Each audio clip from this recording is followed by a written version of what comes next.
Bonjour Juliette. Bonjour Augustin. Bien heureuse d'être déjà arrivée pour pouvoir présenter mon dossier financier, Madame Parker.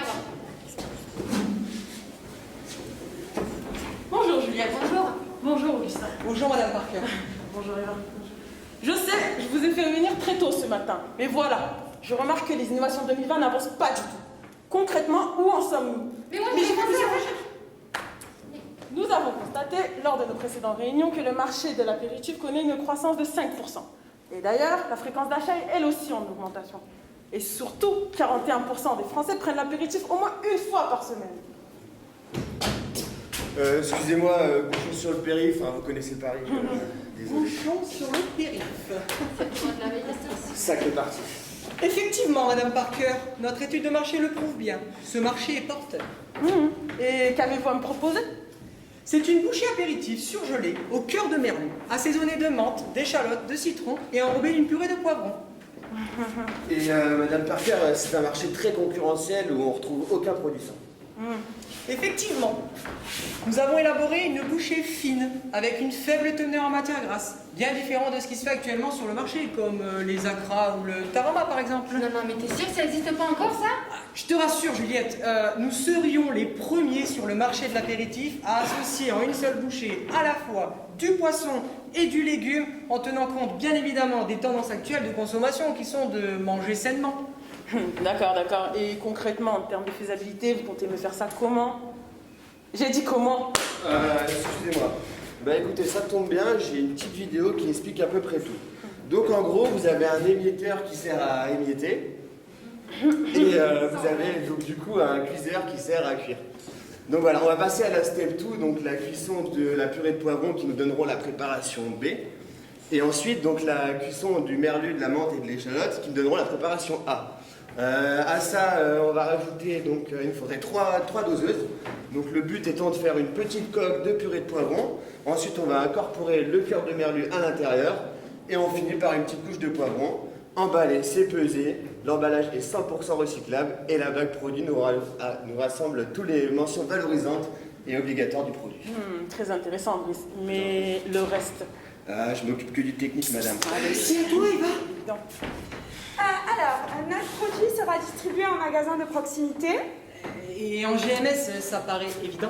Oui, mais surtout en magasin de proximité parce qu'à Paris, il n'y a que ça. Des gens qui improvisent l'apéro, course à monop. d'accord. Et en termes de bénéfices produits, par exemple? Alors, on est sur un produit 100% natural, healthy, sans conservateur, sans arôme artificiel, très peu transformé, made in France et Nutri-Score A. Et d'accord, mais c'est pratique ce produit? Complètement. Alors déjà, on a créé une image de marque hyper tendance, ambiance bar lounge à Mykonos. C'est hyper pratique, pourquoi? Parce qu'on va le laisser décongeler, on part sur le balcon, drink un verre, watch the Tour Eiffel, enfin pour ceux qui la voient ici. Ensuite on revient, c'est prêt, pas de vaisselle parce que le plateau de packaging en fait sert de plateau de présentation. Et en termes d'engagement? Alors, engagement, on est au top du top de l'engagement.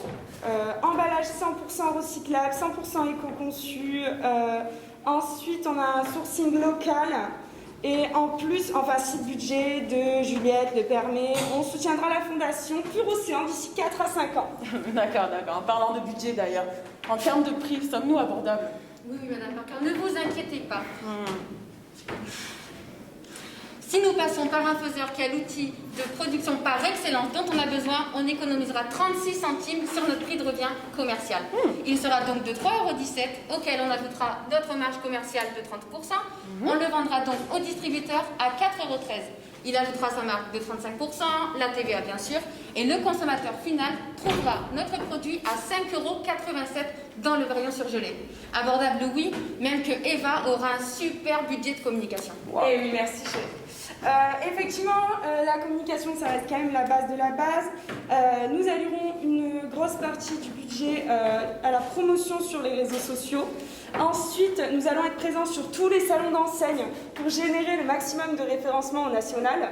Enfin, nous allons organiser dans les points de vente des animations et des distributions de goodies en drive, des cadeaux publicitaires. Je sais.